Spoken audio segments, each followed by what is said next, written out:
"I didn't kill her," he whispered through cracked lips, his orange jumpsuit soaked in sweat. But no one listened. No body. No crime scene. Just a trail of suspicion, and a woman who never came home. For 15 years, Daniel Reeves sat behind bars for a murder no one could prove had even happened. No blood. No fingerprints. No body. Only a missing woman. His girlfriend. Sophie Whitaker. And a mountain of doubt that buried him alive. April 2nd, 2010. The night it all changed. Sophie had just turned 29. A bright-eyed veterinary nurse with dreams of opening her own clinic, she was known for her warmth, her laugh, and her absolute love for stray animals, especially the ones no one else wanted. That night, she and Daniel hosted a small dinner for friends at their rented bungalow on Sycamore Lane. Neighbors said they heard music, laughter, a few raised voices, but nothing unusual. One even saw Sophie walking her dog around 10 p.m., alone. But by morning, Sophie was gone. Her car was still in the driveway. Her phone on the kitchen counter. Her dog, Marley, was left wandering the backyard, leash tangled in a bush. It was as if she had vanished into thin air. No signs of forced entry. No blood. No struggle. Just an empty house, and a boyfriend with no explanation. Daniel reported Sophie missing at 9:17 a.m., voice calm but shaking. "I woke up and she wasn't there," he told the dispatcher. "She never does that." Detectives didn't buy it. Within 48 hours, suspicion zeroed in on him. Why? Because the story didn't add up. Daniel said they went to bed around midnight. But security footage from a neighbor's doorbell camera showed him outside the house at 2:13 a.m., carrying what looked like a large duffel bag to the trunk of his car. The car was later found washed and vacuumed. No trace of Sophie. No DNA. No evidence. Still, the circumstantial noose began to tighten. The couple had a history of arguments. Sophie had confided in a friend 2 weeks earlier that she was thinking of leaving him. "He's not violent," she had said. "Just possessive. Like I'm something he owns." The prosecution painted a chilling picture. Daniel couldn't handle losing control. He killed her in a rage. Hid the body. Cleaned up. And then played the grieving boyfriend. Even without a body, the jury took just 8 hours to deliver a guilty verdict. Life in prison. No parole. Sophie's parents, Carol and Dennis Whitaker, sat front row during the trial. Her mother clutched a photo of Sophie in a graduation gown throughout the proceedings. When the verdict came down, she cried, not with relief, but with agony. "We never got to bury her," she later told reporters. "We never saw her again. We had to grieve a ghost."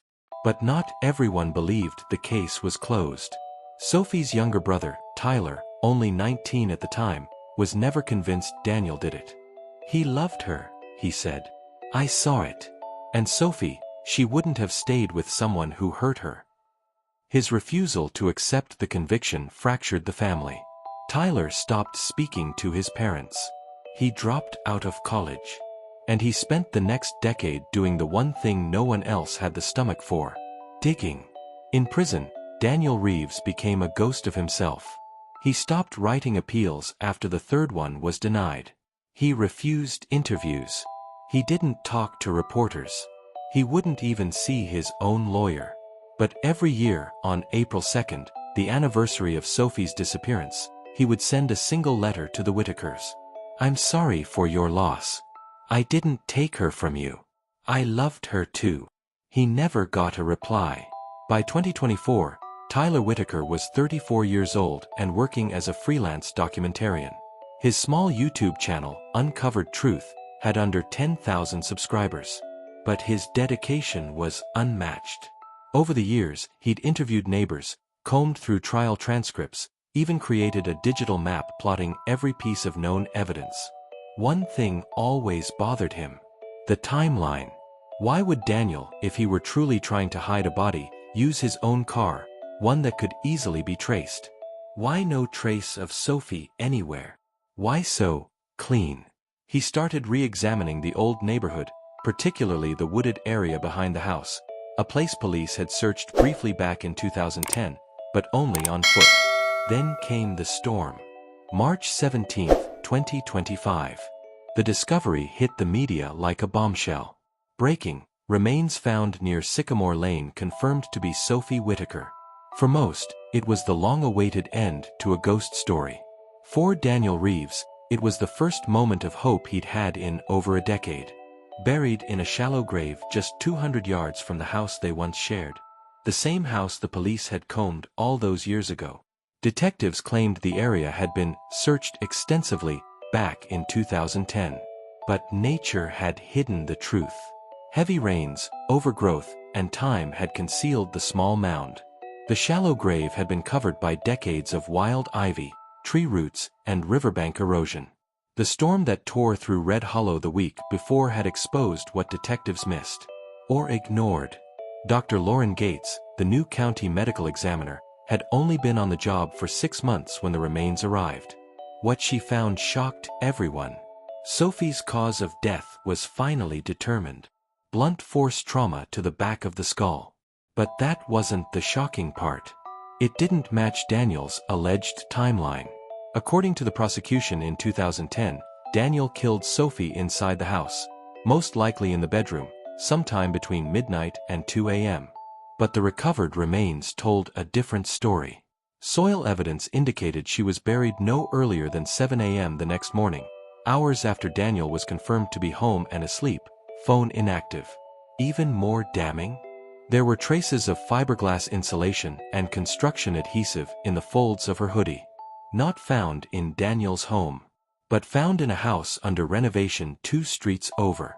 A house owned by someone very few had questioned back then. Trevor Lang. Trevor Lang was Sophie's ex. A high school sweetheart who never quite let go.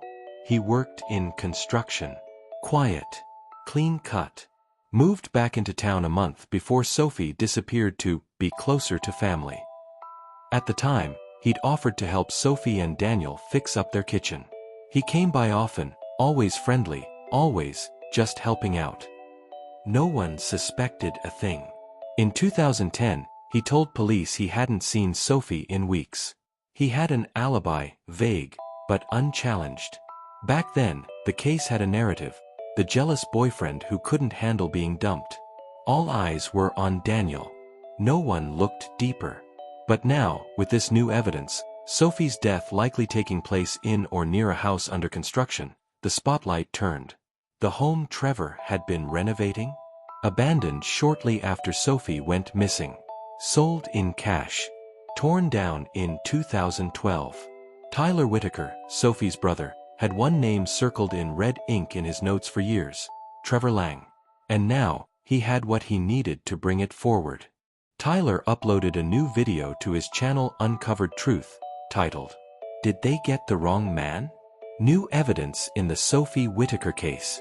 The video included footage of the crime scene, the autopsy summary, redacted but compelling, photos of the hoodie and insulation samples, a timeline showing Daniel asleep when the body was likely buried, and, most hauntingly, a voice recording of Sophie from 3 days before she vanished.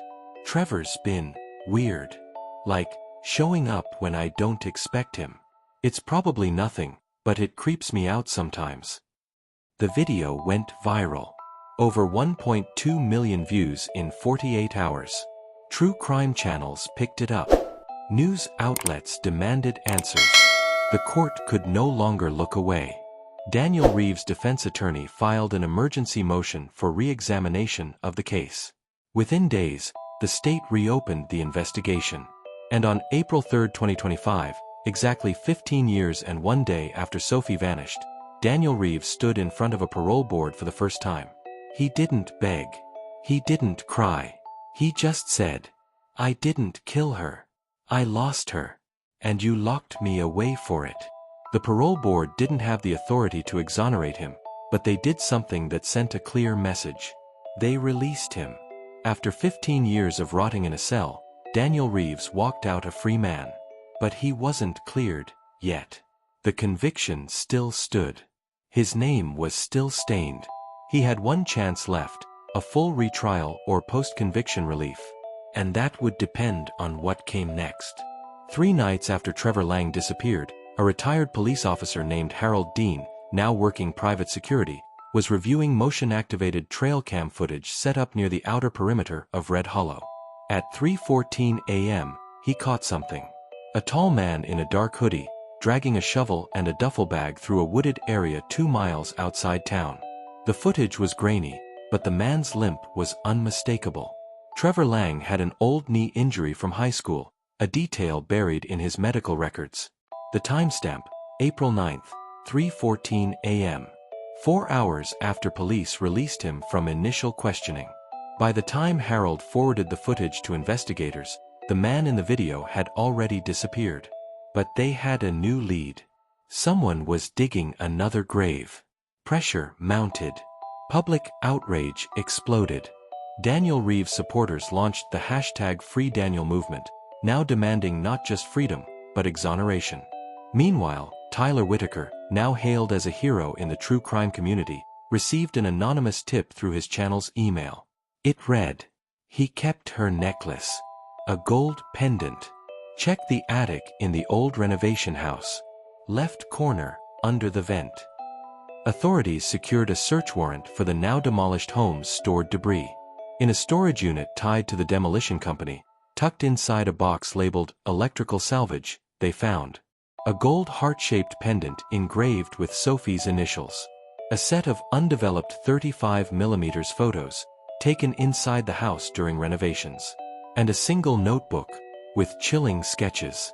The drawings were of Sophie, sleeping, dead, buried, each one dated and signed, TL. On May 21, 2025, a judge officially vacated Daniel Reeves' conviction based on new and compelling forensic evidence, previously undiscovered exculpatory material, and prosecutorial tunnel vision. Daniel stood silently in court, expression unreadable. When asked if he wanted to make a statement, he only said, "I lost 15 years. You can't give that back. But I want her real story told. Not the one you buried with her." The room was silent. Except for Carol Whitaker, Sophie's mother, softly crying. Not because Daniel was free, but because the wrong man had suffered. And the real killer had been sitting at her dinner table during every memorial. The investigation into Trevor Lang uncovered what no one had dared to look into before. He had a sealed, juvenile record. When unsealed under court order, it revealed a disturbing pattern. At age 15, he'd assaulted a female classmate for rejecting him. At 17, he'd been sent to a behavioral correctional facility. At 19, he'd violated a restraining order taken out by an ex-girlfriend. But each incident had been kept quiet by his father, a local developer with deep pockets and deeper influence. When Trevor returned to Red Hollow in 2010, no one questioned why. No one looked at his past. And when Sophie went missing, he was only ever called a witness. Now, investigators pieced it together. Trevor re-entered Sophie's life under the guise of helping with home repairs. He became obsessed again. When Sophie made it clear she wasn't interested, he snapped. The evidence, long buried, was finally aligning. But Trevor Lang was still missing. Weeks passed. The trail went cold. Until one final twist. On June 3, 2025, a hiker in the remote hills near Pine Ridge spotted a campsite, long abandoned, but recently used. Among the ashes of a fire pit, forensic teams found burned scraps of a black hoodie, a driver's license, half melted in the fire, Trevor Lang, and one final piece of proof. A voice recorder. The device was partially melted, but the last recording had survived. They were going to figure it out, eventually. I was so careful. 15 years. Gone because of a storm. She wasn't supposed to fight back that hard. I just wanted her to listen. Just once. His voice was calm. Detached. Daniel took the fall. He should have stayed quiet. But Tyler, he's the one who ruined it. He wouldn't let it go. He kept digging. The final line? Maybe some people don't deserve to come back. And maybe I'm one of them. 2 days later, his body was found half buried under loose rocks a mile from the campsite. Self-inflicted gunshot wound. No note needed. He'd already confessed. Daniel Reeves now lives quietly outside of Red Hollow. He declined all major interview offers, except one. In a small clip recorded by Tyler and released to Uncover Truth, Daniel sits on a park bench overlooking a lake. He says, "I don't hate Trevor. I hate what he took. I hate that no one listened. But most of all, I hate that I stopped fighting. I let them bury me while he walked free." Carol Whitaker joined the same clip. Sitting beside Daniel, she holds his hand. "We were wrong. I was wrong. And I will spend the rest of my life making sure no one else is." Tyler Whitaker's last video on the case was titled, "The Girl They All Forgot, and the Man They Tried to Erase." It ends with footage of Sophie as a child, feeding a stray dog in the yard. Tyler narrates, "Sophie wasn't just a victim. She was a sister, a daughter, a light. They tried to bury her twice, once in the dirt and once in lies. But the truth always finds its way back. Even if it takes 15 years. Even if it takes everything."